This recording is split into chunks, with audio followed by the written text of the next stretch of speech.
Buenos días a aquellos y aquellas que se conectan desde América Latina y el Caribe, y buenas tardes a aquellos que están conectados desde París o desde otras partes del mundo. Tenemos actualmente muchísimas personas conectadas, sin contar quienes nos están siguiendo por Facebook y YouTube, a través de las cuentas de la OREALC, UNESCO Santiago, SUMMA, el GEM Report, la UNESCO Brasilia y la UNESCO en español, entre otras. Muchas gracias por participar en este evento. Algunos avisos antes de comenzar con la presentación. Contamos con interpretación simultánea en inglés, español y portugués. Los invitamos a seleccionar el icono del mundo en Zoom para elegir su idioma de preferencia. También contaremos con interpretación en lengua de señas. Al final de la presentación habrá una sección de preguntas. Los y las invitamos a realizar sus preguntas a través de la función Q y A en el chat. El reporte está disponible en español y en inglés y está acompañado de un resumen en español y en inglés. Compartiremos los links en el chat para que puedan consultarlo. Los invitamos a usar en sus redes sociales el hashtag todos con X sin excepción en redes sociales, y a continuación vamos a presentar un video para dar inicio al evento.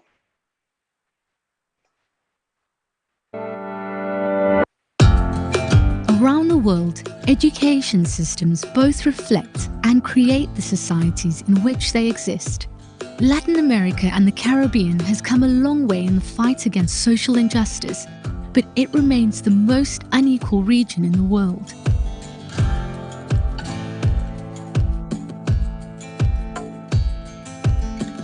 In many classrooms, stigma and stereotypes are preventing millions of children from poor and marginalized communities from reaching their full potential. COVID-19 is making the situation even harder. I don't have the internet for my kids then. My kids then reaching nowhere in life, you know? It burned my heart to know them sitting at home, can't go to school. The region has been a leader in promoting social spending for education purposes, keeping children in school longer. But the gap between policies supporting inclusive education and their implementation in classrooms sometimes remains too wide. While laws in most countries call for children with disabilities to be educated in inclusive settings, not many mainstream schools receive students with disabilities in practice. A shift towards truly inclusive education requires support from all sides of society, from students to parents and principals, and from governments to grassroots organizations. Hay un falta de conocimiento de los derechos que tienen los niños refugiados para ingresar en el sistema educativo. Eso se presta a veces a asuntos de discriminación, xenofobia, por no conocer el sistema, por no conocer de dónde provienen esos niños, esas familias. Learners need safe and accessible schools where all can learn from a curriculum that recognizes diversity and can be adapted to learners' needs. Countries also need to prepare, empower and motivate the education workforce with all teachers prepared to teach all students. Teachers need support to make sure the shift to distance learning does not deepen education divides. In the Amazon region of Peru, loudspeakers were installed in communities to broadcast lessons. A través de ese parlante nosotros escuchamos que el profesor está haciendo clase con nosotros. While the region has made great progress gathering information on those being left behind, much more and better data is needed. A shift towards inclusion is not easy, but it is possible and has measurable benefits for everyone. Con la llegada de nuestros amigos venezolanos aquí al país, podemos conectarnos, una entrelazación entre hermanos peruanos y venezolanos, y podemos conversar como personas civilizadas y enterarnos de lo que sucede allá en Venezuela y de una forma darles un apoyo moral. As countries work together, learning from one another and building schools that recognize and embrace diversity, they can steer their societies towards a new and better future for all.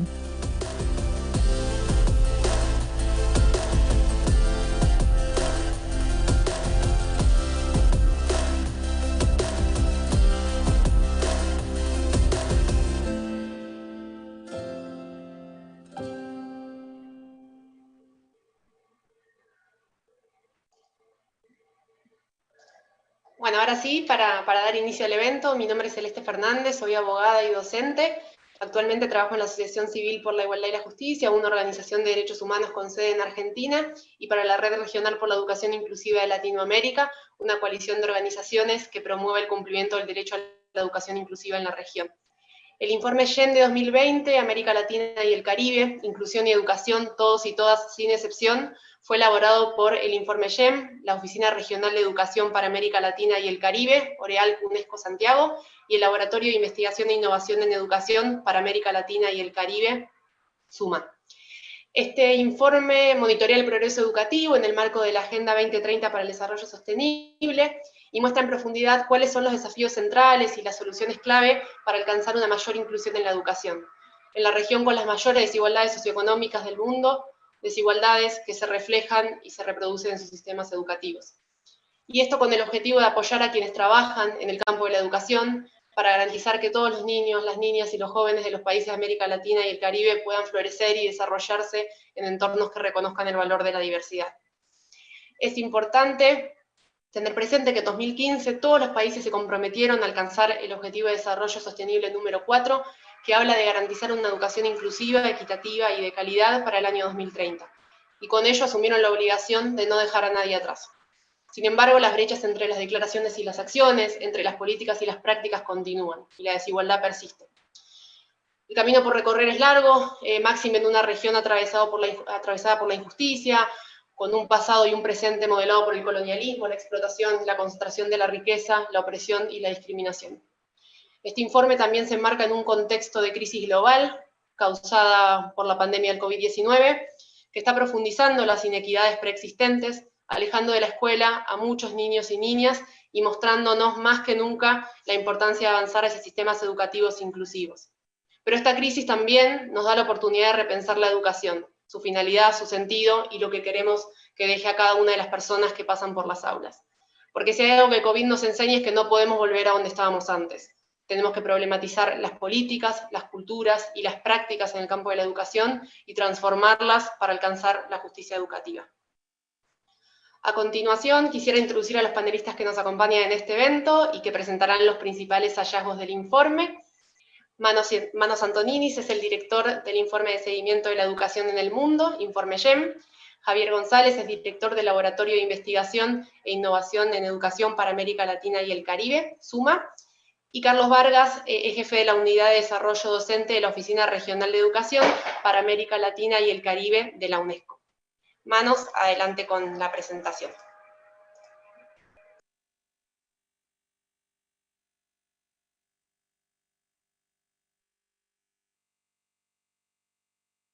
Muchas gracias, Celeste. Buenos días a todos y todas. Como dice Celeste, al comprometerse con alcanzar el ODS 4, todos los países ratificaron su compromiso con la educación inclusiva. Sin embargo, es justo decir que no todos los países tenían claridad sobre los compromisos que acordaron en 2015. Este informe se refiere a la inclusión como un proceso, considerando las acciones que promueven la diversidad y que crean un sentido de pertenencia para lograr la cohesión social. Esas acciones se basan en la creencia de que todas las personas tienen valor y potencial. Los sistemas educativos no deberían discriminar ni rechazar a nadie. Los sistemas educativos se deben adaptar a los y las alumnas y realizar ajustes. No son ellos quienes deben adaptarse al sistema. El argumento a favor de la inclusión ha sido defendido por quienes apoyan los derechos de las personas con discapacidad, quienes lograron que el derecho a la educación inclusiva se garantizara por primera vez en el derecho internacional en 2006. Pero el Comité de las Naciones Unidas sobre los Derechos de las Personas con Discapacidad deliberó durante 10 años más, hasta que emitió su Observación General 4 con la siguiente interpretación simple pero crítica. La inclusión no se trata de un grupo. La mentalidad y los mecanismos que generan la discriminación y el rechazo son los mismos para todos aquellos que son excluidos. Cada sociedad necesita reconocer sus mecanismos de exclusión. América Latina y el Caribe continúa siendo la región más desigual del mundo. Hay dos consideraciones que se deben tener en cuenta. Primero, debemos pensar en los que están siendo excluidos. 1 de cada 3 adolescentes no termina el segundo ciclo de secundaria. Los más ricos tienen 5 veces más probabilidades de completar la escuela secundaria que los más pobres. La tasa de asistencia era en promedio 10 puntos porcentuales más baja entre las y los alumnos adolescentes con discapacidad que entre los que no tenían discapacidad, especialmente en el Ecuador, México y Trinidad y Tobago. En 7 de 11 países, las tasas de asistencia de las y los estudiantes afrodescendientes eran inferiores que las de sus compañeros. Lo que me lleva al segundo punto, que es lo que ocurre dentro de las aulas. La mitad de los alumnos y alumnas de 15 años no alcanzan un nivel mínimo de competencia de lectura. En la República Dominicana, Guatemala y Panamá, menos de 20 alumnos y alumnas de 15 años en situación de pobreza alcanzan el nivel mínimo de competencia en matemáticas por cada 100 de sus pares más ricos. Los estudiantes de tercer grado que hablan español en casa tienen 3 veces más probabilidades de poder comprender un texto que sus pares que quienes no lo hablaban. Abordar ese desafío no es solo una cuestión de técnica, requiere pensar en la experiencia y el bienestar de las y los estudiantes. El estigma, los estereotipos y la discriminación significan que millones de personas están alienadas dentro de las aulas y tienen menos probabilidades de adquirir las habilidades que necesitan. Los datos que se recopilan y la manera en la que se recopilan y se usan tienen efectos en la inclusión. Al crear etiquetas, hacemos visibles a los más desfavorecidos, lo que puede ayudar a impulsar acciones. Pero hacerlo también puede reducir a los niños y a las niñas a etiquetas que estigmatizan. Los censos y las encuestas ayudan a monitorear los resultados a nivel de la población. Sin embargo, sigue habiendo brechas, especialmente en el Caribe. Desde 2015, solo 4 de 21 países han realizado una encuesta de hogares disponible al público para obtener datos sobre la educación. Y solo un país ha participado en una evaluación de aprendizaje a nivel internacional. Formular preguntas sobre el origen étnico, la orientación sexual y la discapacidad puede ser considerado como información personal sensible e intrusivo. Ha habido progresos. La recolección de datos sobre discapacidad se ha puesto al día a través de las preguntas del Grupo de Washington. Chile, Costa Rica y Surinam los han utilizado. En 1980, solo 6 países hispanohablantes de la región incluían una pregunta sobre la etnia en sus censos. Hoy, todos, menos uno, tiene al menos una pregunta. Pero siguen existiendo grandes discrepancias. 9 países no realizan preguntas sobre discapacidad en sus censos escolares. Y los países deberían apuntar más alto, reuniendo información sobre las experiencias de los estudiantes. Si los estudiantes se sienten atendidos, por ejemplo, y si mantienen relaciones positivas. La COVID-19 ha agregado una nueva capa de complejidad.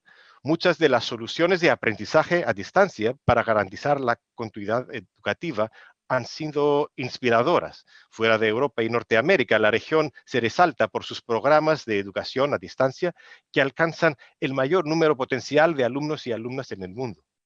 Pero sabemos con certeza que estas soluciones solo ofrecen un sustituto parcial de la experiencia educativa. Y el alcance potencial de estas medidas no se traduce necesariamente en un alcance real.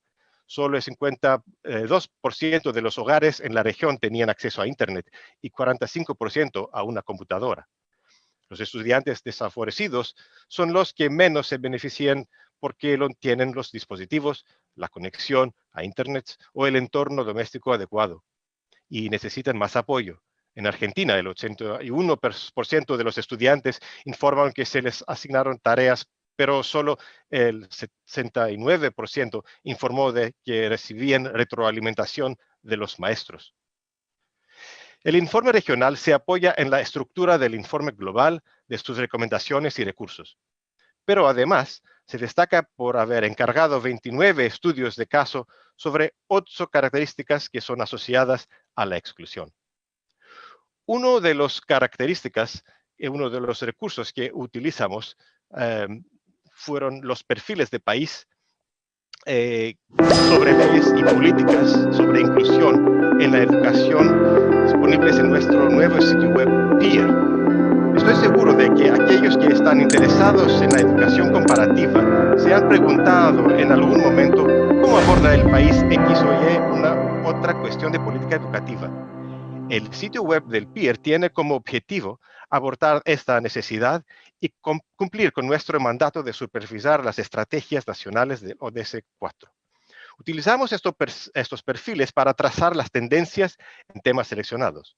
Creemos que se puede aprender mucho de los países que comparten experiencias y queremos que el PIR apoye los procesos regionales o subregionales.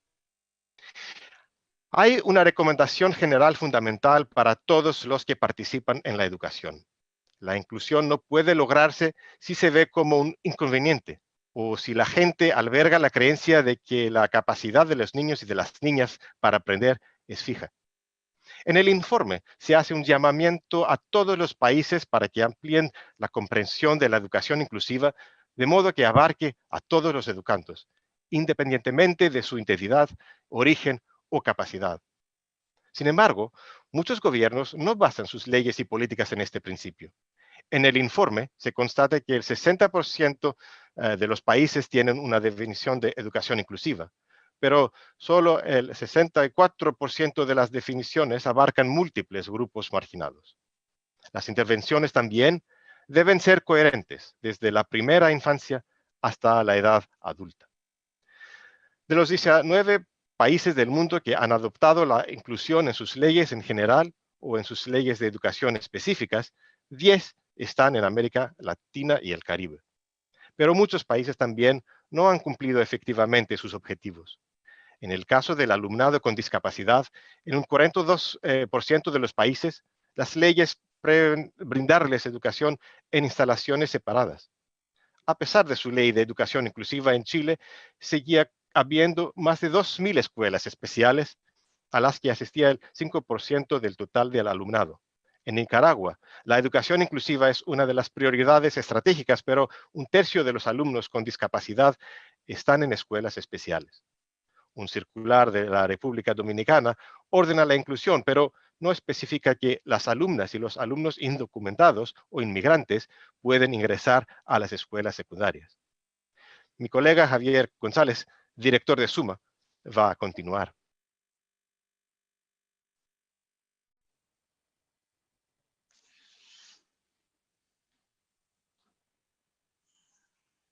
Buenos días. Muchas gracias, Manos. Quisiera decir que efectivamente la inclusión requiere una serie de condiciones materiales, requiere profesores capacitados, requiere, ¿no es cierto?, una serie de tecnologías, y por eso que estas condiciones materiales son sumamente importantes, la inversión en el gasto es sumamente importante en educación. La región en ese sentido tenía un avance bastante notable, efectivamente. Vemos que en las últimas 2 décadas hemos tenido un aumento muy importante en términos del gasto en educación, ¿no es cierto?, como porcentaje del PIB, pasando de 3,9 a 5,6 en 2017, pero también priorizando dentro del gasto público este sector. Y eso ha permitido pasar de 13,1 a 16,5. Recordemos que la meta, de alguna manera, que se han puesto los países es tener al menos un 15% del gasto público dedicado a la educación. Por lo tanto, eso nos habla de que América Latina en ese sentido está haciendo un buen trabajo. Sin embargo, es importante matizar, y en esto quiero poner énfasis también, el hecho de que falta mucho por avanzar. La educación tiene un costo real, es decir, un costo también absoluto en términos de dólares por alumno invertidos al año. Y esto es un problema para América Latina, donde la mayoría de los países se encuentra entre 1.500 y 2.500 dólares al año por estudiante. Y esto tiene un correlato real en la capacidad de inclusión, ¿no es cierto?, y en la calidad de la educación. Vemos el caso argentino, por ejemplo, que los bajos salarios de los profesores hacen que los profesores terminen, ¿no es cierto?, trabajando en más de una escuela, donde vemos aquí la cifra, ¿no es cierto?, 30% en 2 escuelas, 33% entre 3 y 4, y hasta un 12% en más de 5 escuelas para poder complementar sus ingresos. Es decir, claramente no podemos tener una educación inclusiva y de calidad si es que los salarios de los profesores son tan reducidos. Ahora, no basta simplemente en aumentar el gasto, también hay que aumentar obviamente la forma como se gasta, ser lo más eficiente posible, lo más efectivo posible, y de eso es justamente lo que trabajamos en UNESCO y en SUMMA, para hacer más efectivo este gasto. Pero también ese cómo tiene que ver con cómo se gasta en los territorios y cómo se establece un mejor equilibrio entre, ¿no es cierto?, esta centralización y la descentralización de los países, de manera que los territorios puedan adaptarse de mejor manera. En el caso de Nicaragua, lo vemos como un caso extremo, apenas un 2% del gasto es administrado por, ¿no es cierto?, los departamentos y los municipios. Por lo tanto, da muy poca posibilidad, efectivamente, de adaptarse a esos territorios. Pero también es importante, ¿no es cierto?, la adaptabilidad de este gasto. La adaptabilidad, como digo, no solamente al territorio, sino que a las características de los estudiantes. En este caso, por ejemplo, podemos destacar el caso de Jamaica, donde un estudio nos muestra que 24% de las escuelas solamente tienen rampas y solo un 11%, ¿no es cierto?, tiene baños accesibles para personas con dificultades para movilizarse. Es decir, los recursos importan a la hora de hacer un sistema más inclusivo. Sigamos a la próxima lámina, por favor. Muchas gracias. Además de los recursos, por supuesto, y más allá del gasto, debemos consolidar la gobernanza de los sistemas educativos. ¿Qué es esta gobernanza? No es más que la forma como los países toman las decisiones y cómo se coordinan las acciones de este sistema educativo. Es importante, ¿no es cierto?, que logremos una mayor coordinación horizontal entre los ministerios de educación. Recordemos que la escuela no solamente entrega educación, y esto lo hemos visto muy fuertemente durante el COVID, también entrega alimentación, que es muy importante, entrega vacunación y programas de, ¿no es cierto?, de protección de la salud, pero también entrega un sistema y un lugar, ¿no es cierto?, una esfera de protección y de bienestar para los alumnos.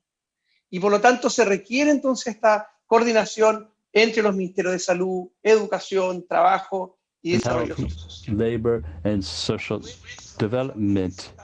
It is also important to point out that in addition to coordination, how can that coordination be promoted and be made more effective by granting resources to families? For example, conditional monetary aid, which are measures which most Latin American countries have performed, have amounted to 5 additional years of education because they generate commitment on the part of the family to the material conditions that make it possible for students to attend school. At the same time, there needs to be more vertical cooperation. What does this mean? The coordination between the different levels of government, the greater autonomy for the local territories, for the education system to be adapted to their own needs, but also considering the coherence in the system. There are countries that have problems, such as in Argentina, with extreme decentralization. At times, there's a lack of coordination when it comes to educational policies. This is especially true for primary and secondary schools. We also require a certain we need to coordinate those policies with the available resources. In Brazil, there's an example of vertical coordination that have made it possible to shift resources from richer to poorer municipalities and thus reduce the gaps by 12% over the last 5 years.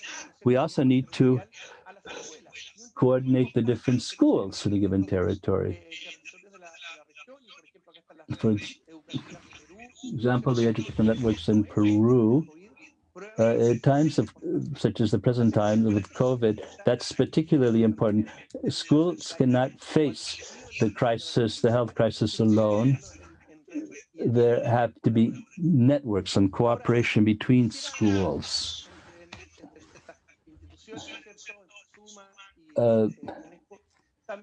SUMMA and UNESCO would also like to point out that there's something that's very important for Latin America, that's the need to to strengthen the leadership role of the right to education. It's a region in which, unfortunately, because of a lack of regulation, there's been a high level of privatization.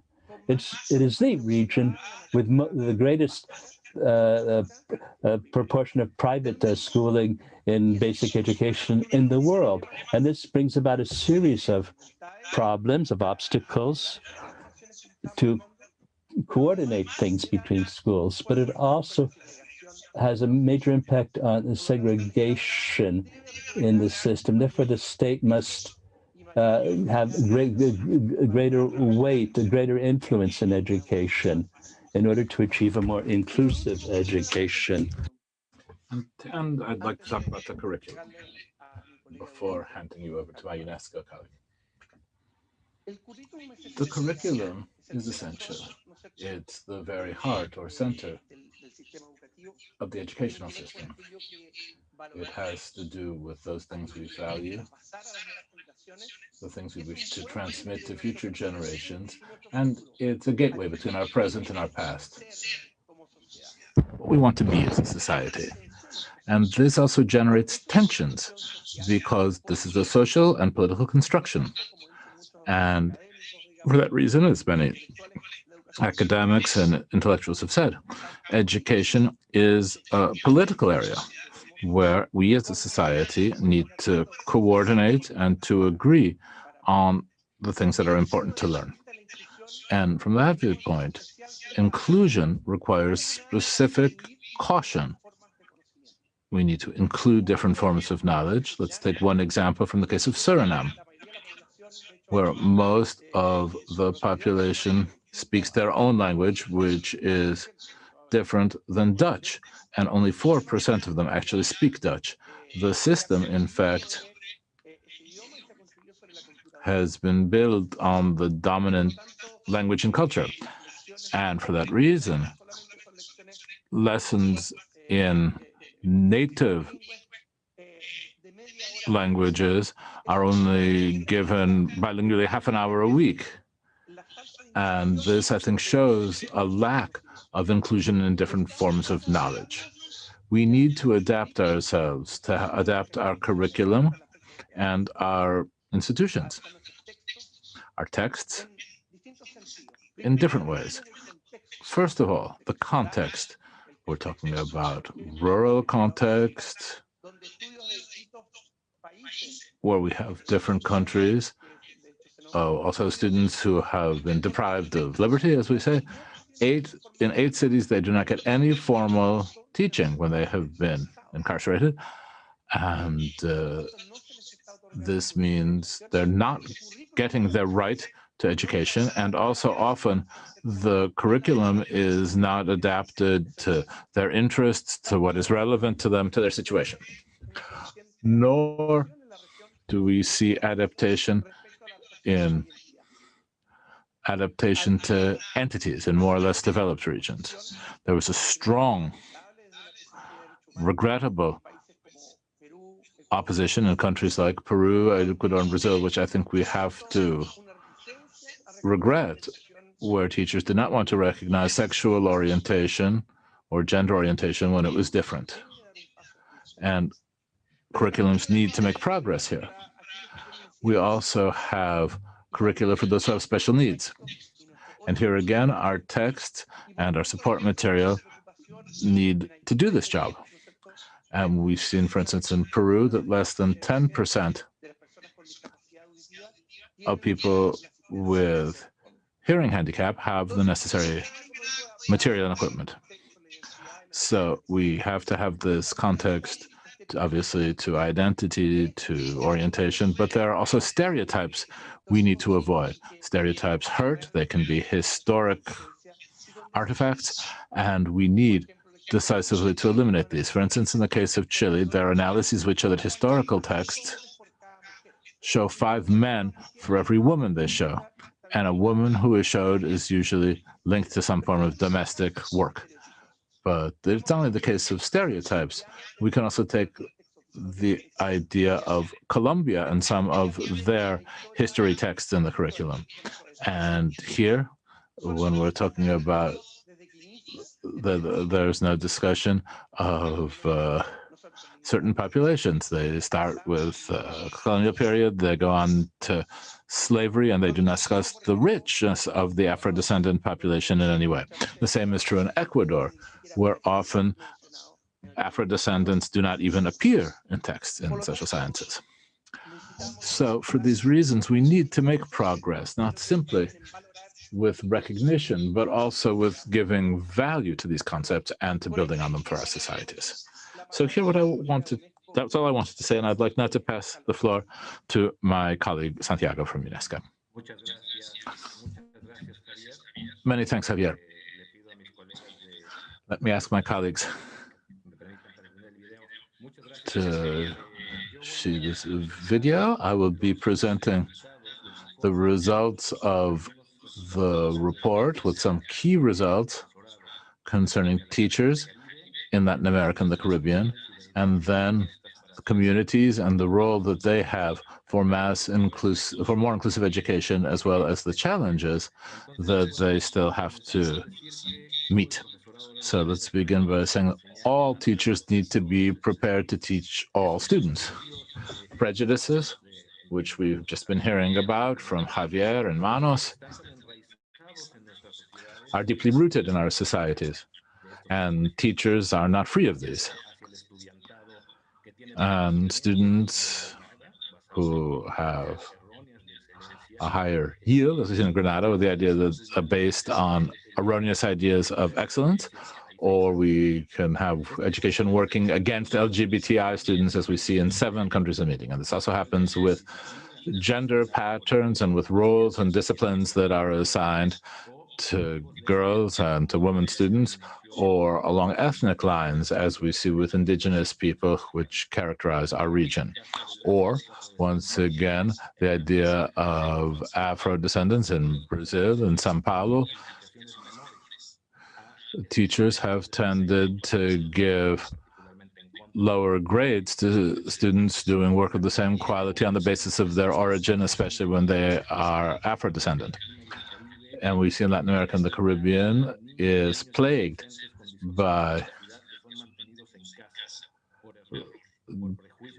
handicapped children and teenagers being erroneously kept at home because of erroneous ideas about the nature of their handicap and ability to participate. And this is based on the last of a knowledge in particular. In the case of Afro-descendants, we see in terms of the training that teachers have received and the access to information that they have. In the region, we see that teachers are not always properly prepared and trained. A considerable percentage of primary school teachers do not have academic qualifications.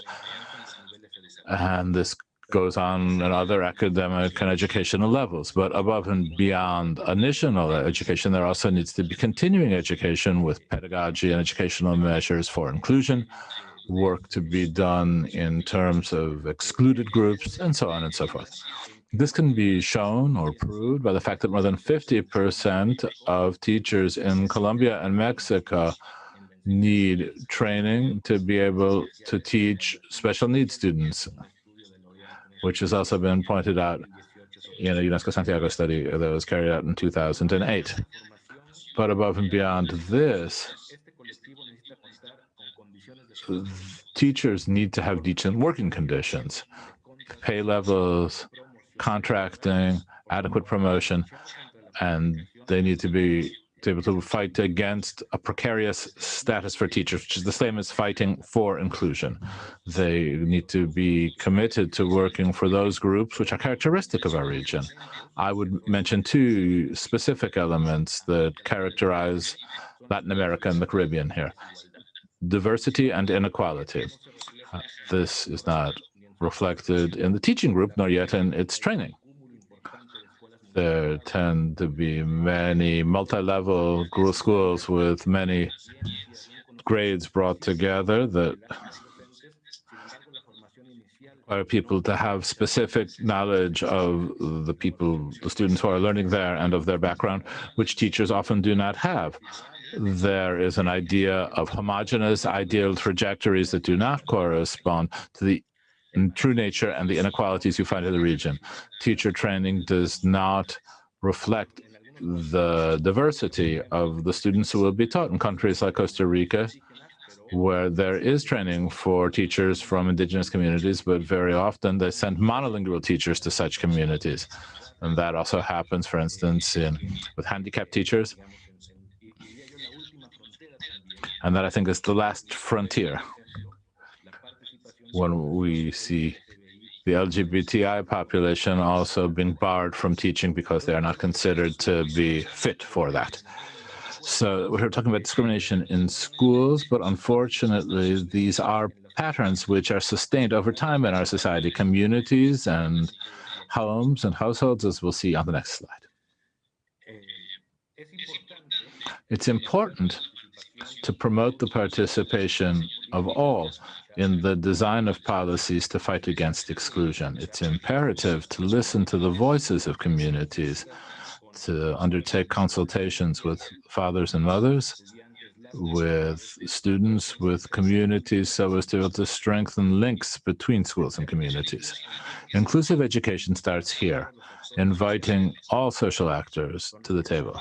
The homes, communities, those who support schools and education, and taking learning and teaching outside the walls of schools to really have lifelong learning as a possibility. In Latin America, what is very important is what we call popular education, with participatory councils in Mexico and other countries, with parents' associations in Jamaica.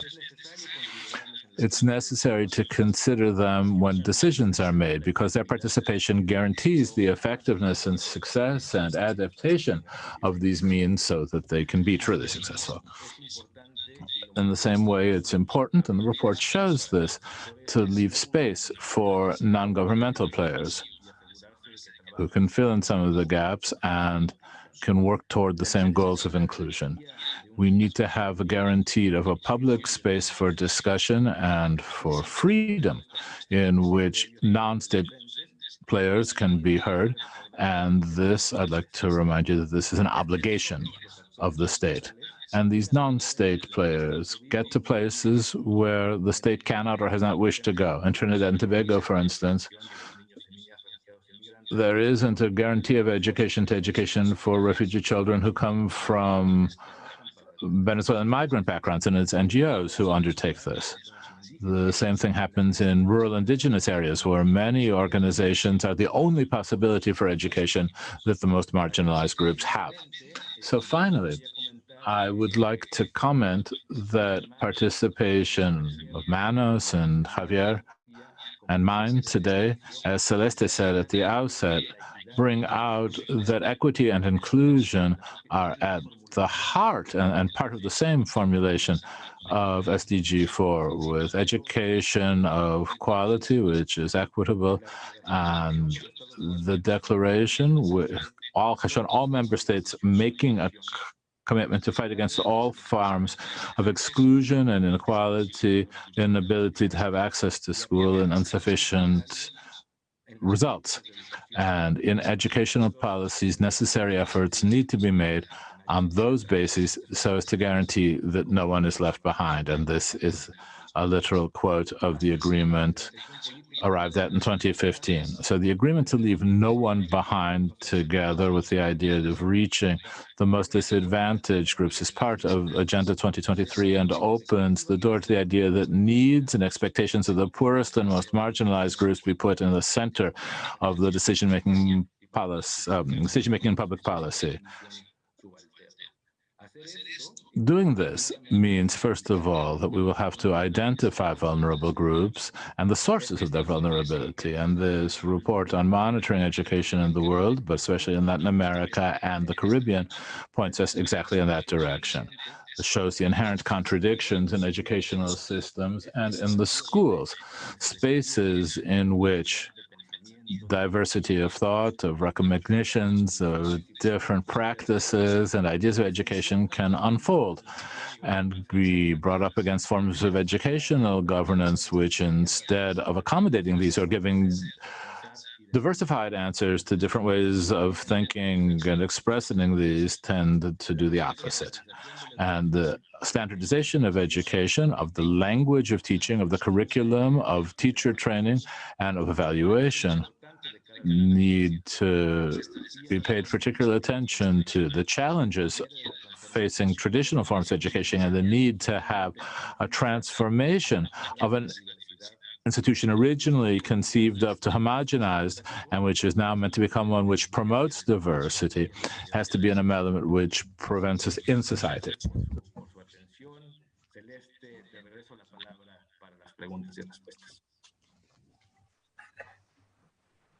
Muchas gracias, Carlos. Thank you very much, Carlos and Javier and Manos. You really made us very eager to read the report and continue to discuss the roads and the strategies to inclusive education. Let's now go on to Q&A. The new website that detailed information on all countries in the world on inclusion in education. And how is that new website to be used? How is it useful to the people who are listening to us today? Respond in English also for the benefit of our audience from the Caribbean, and apologies for those of you who may have had troubles connecting and interpretation. But hopefully the video that I showed during the presentation was quite useful as an introduction to PEER. The Global Education Monitoring Report has a twin mandate. It is there to monitor progress on education, let's say the more quantitative aspect, and that is what it has been primarily known. Every year in the report we have a monitoring part that goes target by target in SDG 4. But we also have a mandate to monitor the implementation of national and international strategies for achieving SDG 4.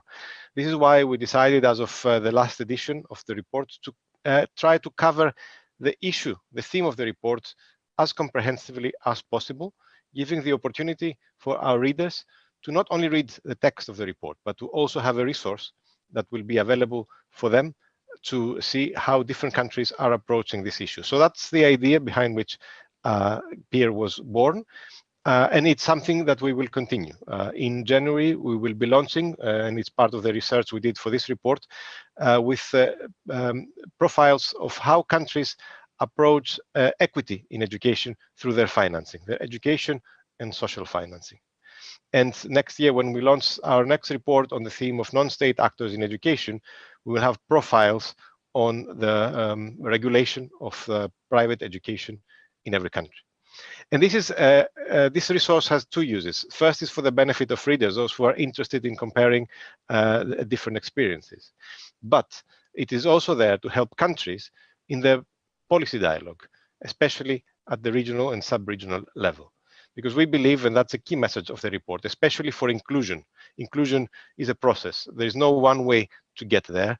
We need to share experiences of how different countries have tried to tackle sometimes similar problems. And it's through this dialogue that we can make progress and reach our objectives. So we are looking forward to establishing partnerships with countries and with organizations. Already we send the profiles for countries to validate, to help us improve the information, make sure that it is up to date and accurate. This is a process we will be continuing, and we hope one day to make it also more systematic, thanks to country support and support from the regional organizations. Thank you. Muchas gracias, Manos. Esperamos que pueda aprovechar. So therefore, I think that we can take the great advantage of that site. Javi had a question. Latin has a solid reputation for its social inclusion policies. What advice would you give to the ministries as to how they can combine efforts in order to reach the most marginalized students? Cette conversation va être enregistrée. Thank you very much, Celeste. I think that Latin America has a very important advance when it comes to poverty reduction, and reduction of poverty over the last 10 years. This has to be acknowledged, but we're still the most unequal region in the world. And we should never forget that. We also have a great challenge of upholding social cohesion. And this can be seen in the problems we have in terms of the capacity of our economic systems, and of course our educational systems too. They have a problem with inclusion. Often the wealth of our countries is not being taken advantage of. So there are many challenges. What's most important is that we have certain paradigms in Latin America. The first has to do with a sort of social policy that we've been promoting in the 80s and the 90s. It has changed a bit since then, but the logic is one of that's a very fragmented social protection system. We're very focused on certain segments. We have to move toward another perspective of integral systems based on social and human rights, therefore universal rights. That would be a first very important step. A second change that we pointed out in the report is we have to change the paradigms of our school systems. We should stop seeing diversity as a problem, as something that has to be attacked with the focus policy. So we should rather see diversity as being it's being an asset for the educational system, which can help to enhance social inclusion. There's a threat from COVID, and we have to work with the Ministry of the Treasury. We've seen a possible reduction in educational expenditure. In several countries, there have been budget cuts for education, and that's a real threat to the people, such as the migrants, young people in the countryside, people who require further support. This is another important problem. And finally, we have to continue to strengthen distance education. For this crisis, it's very clear that was important. It's not the panacea. New technology is not a panacea, just a means to an end. A means for dispensing proper education. But we also have to strengthen the capacities of systems through distance learning, through radio, through television. Another question that we have to raise in our countries is whether the time hasn't come to establish access to internet as being a basic right for our populations. So if we have to protect students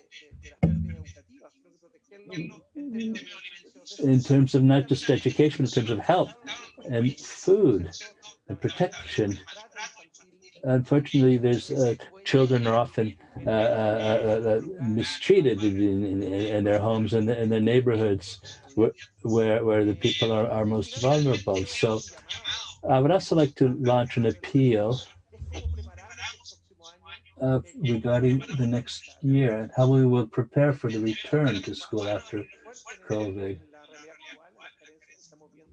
We've seen many shortcomings, but we have a moral duty to start to prepare ourselves for going back to school post-COVID. I think that we have to prepare strategies for teaching practices and pedagogical practices to dispense education in the classroom. For teachers who haven't necessarily been prepared for that, we have to, we've been working with certain areas, with certain governments on this post-COVID strategy. We've been working on knowledge and on actual practices in the countries. Why have some countries improved things? This is what we're trying to do through our platform and the SUMMA webpage. So we can see why the countries that have improved. So this is not just a theoretical exercise. It's a very practical one to learn from positive experiences in other countries. This is an important step forward. Thank you.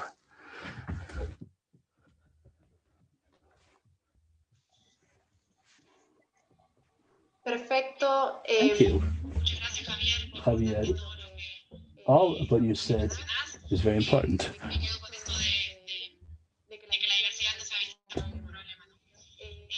Diversity is not a problem. Indeed, now a question for you, Carlos. Inclusion is very important after the pandemic, but it's all the more important today.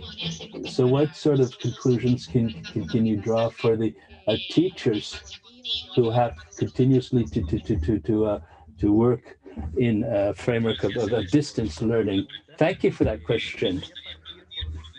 I would like to begin by saying that as the report and the presentations today said,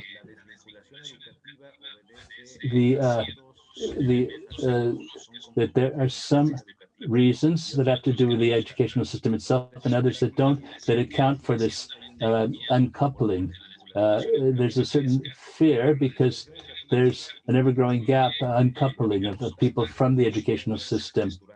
But there are also obstacles such as poverty, inequality, discrimination, or conjunctural, such as the pandemic, in emergencies because of armed conflicts, migrations, or environmental problems.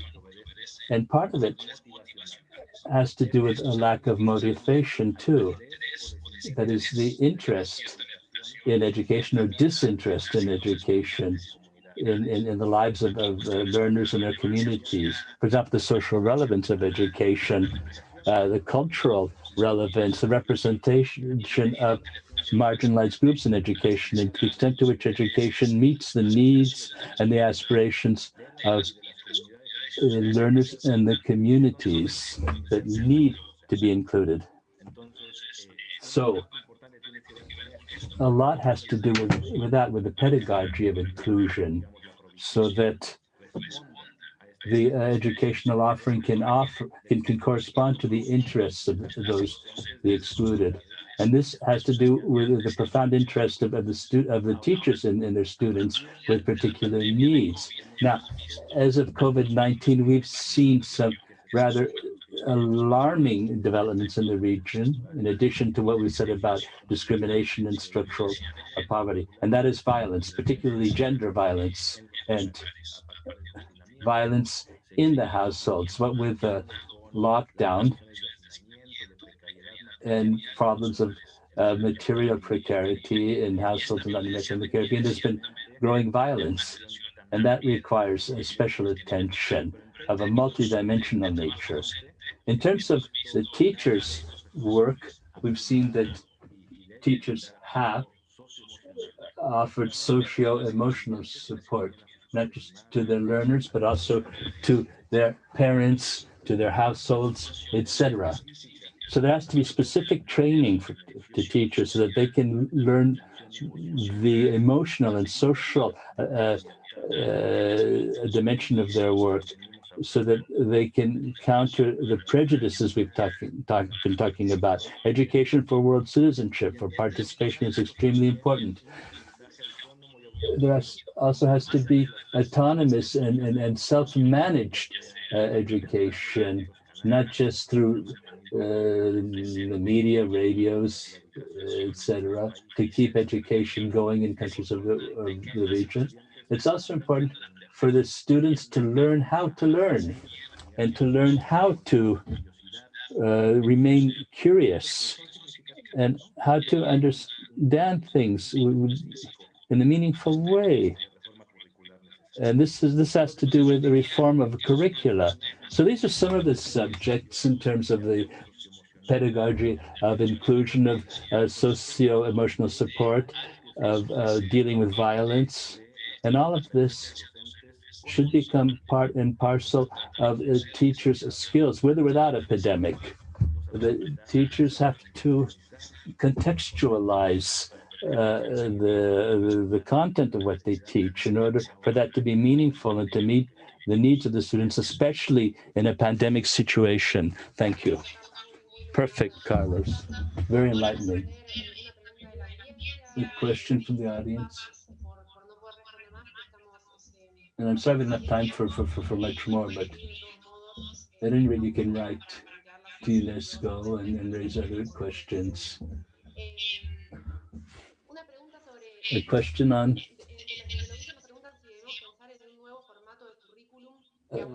a new format of the curricula for inclusion. Can you consider a new format, a new curricular format that specifically is focused on inclusion? Let me begin with to share a thought with you. This concerns the curriculum in its various dimensions, that is to say, curriculum is a sort of political dispute and also is a creator of scenarios. We've spoken about the lack of representation or the misrepresentation of various social groups in curricula, but we should also mention a sort of hidden a curriculum. It's very difficult to teach people how to participate when we have lectures in which the students can't provide feedback. This also has to do with inclusion. The structures of authority, of governance in our educational institutions also reflect a verticality that we don't want for education. We want a more horizontal governance with the participation of all. So that's just one food for thought. I think that in addition to the written curriculum, which has to be a lot more inclusive and meet special groups of students and their aspirations, we also have to take account of the contradictions in our schools, in our communities, and in our educational systems. Thank you. Very good. But let me just add that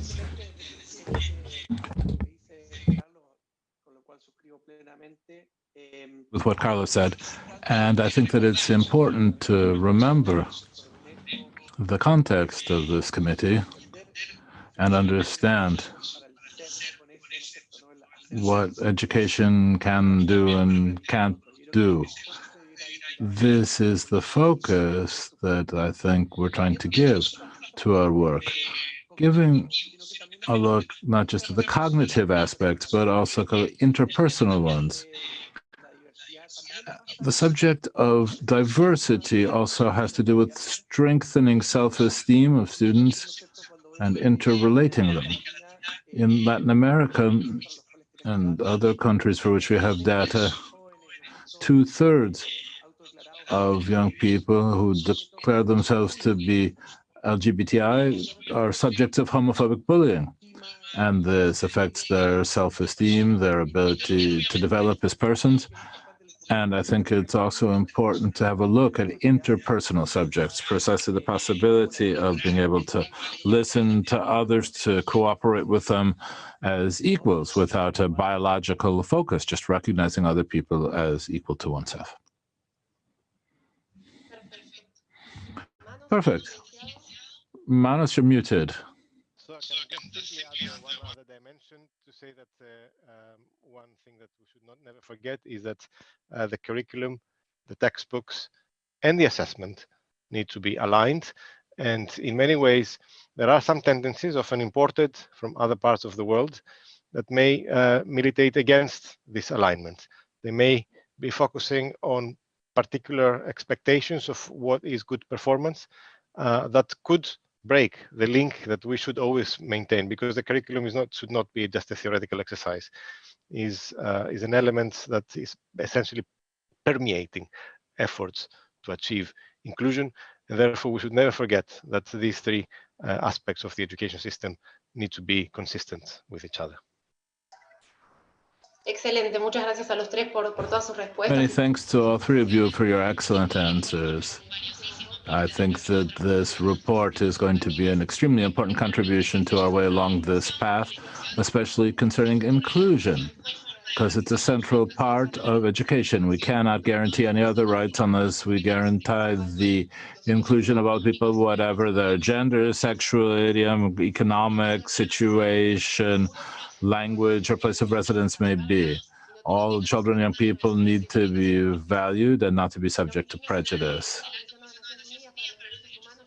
Our office, as I already said, considers that the right to education is the right to inclusive education. And so this report is a process. It's continually underway to guarantee that everyone has the same right to get to a classroom and to participate in the classroom once there, to get tools to participate as citizens in the future. We're talking about structural transformation of traditional school systems and building or rebuilding the logic which governs them.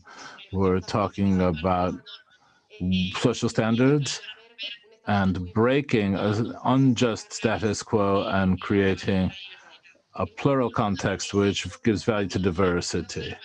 We need to recognize value and build on diversity. This is something the schools that we wish to see should reflect. As for our societies, if we want to have an inclusive society, we need an inclusive school. If we're only thinking about standardization or homogenization, inevitably we're going to create rigid societies with the same form of logic, and we'll go on perpetuating that pattern. Schools cannot reproduce discriminate, they must fight against it. The state and the schools aren't there to impose ceilings, but rather to break through them.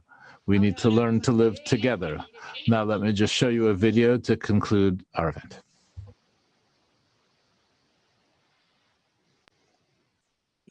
Todos somos diferentes. We're all different. Es el sistema educativo quien debe adaptarse a sus necesidades. Pero los países ricos y pobres a menudo aíslan a ciertos niños. Niños con discapacidades, desplazados, que hablan otro idioma o que son pobres y desfavorecidos. El diseño de las escuelas puede favorecer a ciertos alumnos, al igual que muchas leyes y políticas. A menudo los maestros no están preparados para atender las necesidades diversas de los alumnos. Puede que los niños no se reconozcan en los libros de texto. Algunos ni se ven representados en ellos.